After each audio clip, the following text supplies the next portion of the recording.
വിടരാൻ പോകുന്ന നിശാഗന്ധിയോട് മഞ്ഞുതുള്ളി ചോദിച്ചു. ആരെ കാണിക്കാനാണ്, ആർക്കു വേണ്ടിയാണ് നീ പാഴ്വേല ചെയ്യുന്നത്? സൂര്യൻ ഉദിക്കുന്നതിനേക്കാളും മുമ്പ് നീ വാടിപ്പോകില്ല. മൃദസ്വരത്തോടെ മന്ദഹാസത്തോടെ മഞ്ഞുതുള്ളി പറഞ്ഞു. ആരെയും കാണിക്കാനല്ല, ആർക്കും വേണ്ടിയല്ല, ഒരു സമർപ്പണമായി എൻ്റെ ജീവിതത്തെ സമർപ്പിക്കാനാണ്.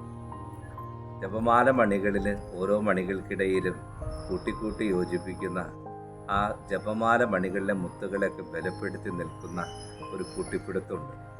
നമ്മുടെ കുടുംബങ്ങളിലൊക്കെ മങ്ങിപ്പോയ, മങ്ങലേറ്റ വലിയ വിശ്വാസത്തിൻ്റെ മേഖലയാണ് കുടുംബ പ്രാർത്ഥന. അപ്പനും അമ്മയും മക്കളും ഒരുമിച്ചിരുന്ന് പ്രാർത്ഥിച്ചിരുന്ന ഒരു കാലഘട്ടമൊക്കെ ഉണ്ടായിരുന്നു.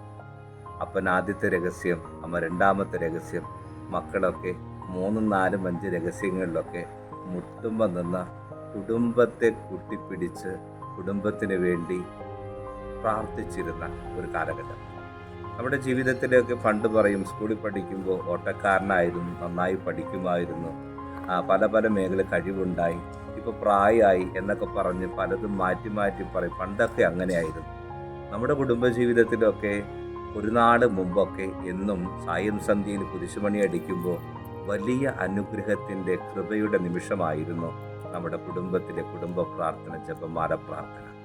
ഇന്ന് ആളുകൾ കുറഞ്ഞുപോയി, പ്രാർത്ഥനകൾക്ക് ഹൃദയമില്ലാതെ പോയി, സ്വരങ്ങളൊക്കെ മാറി മാറിപ്പോയി, പല വിചാരങ്ങൾ കൂട്ടിമുട്ടുന്ന ഒരു വേദിയായി, ഒരു കടത്തായി പലപ്പോഴുമൊക്കെ കുടുംബ പ്രാർത്ഥന മാറിപ്പോകുമ്പോൾ മാറ്റണം. ഈ കുടുംബ പ്രാർത്ഥനയ്ക്ക് വന്നുപോയ, ഈ ജപമാല പ്രാർത്ഥനയ്ക്ക് വന്നുപോയ മങ്ങലുകൾ, പാളിച്ചകളൊക്കെ മാറ്റി കുറേ കൂടി ഒരു പുതിയ ജീവിതത്തിലെ, ആത്മീയ ജീവിതത്തിലെ ആത്മാവിൻ്റെ ബലം ആരംഭിക്കുക കുടുംബ പ്രാർത്ഥന എന്നാണ്. ഒരിക്കൽ കൂടി നമുക്ക് പരിശ്രമിക്കാം.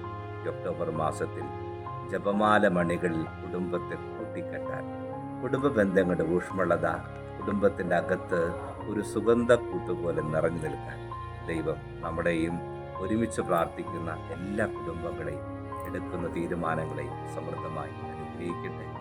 ആമേൻ.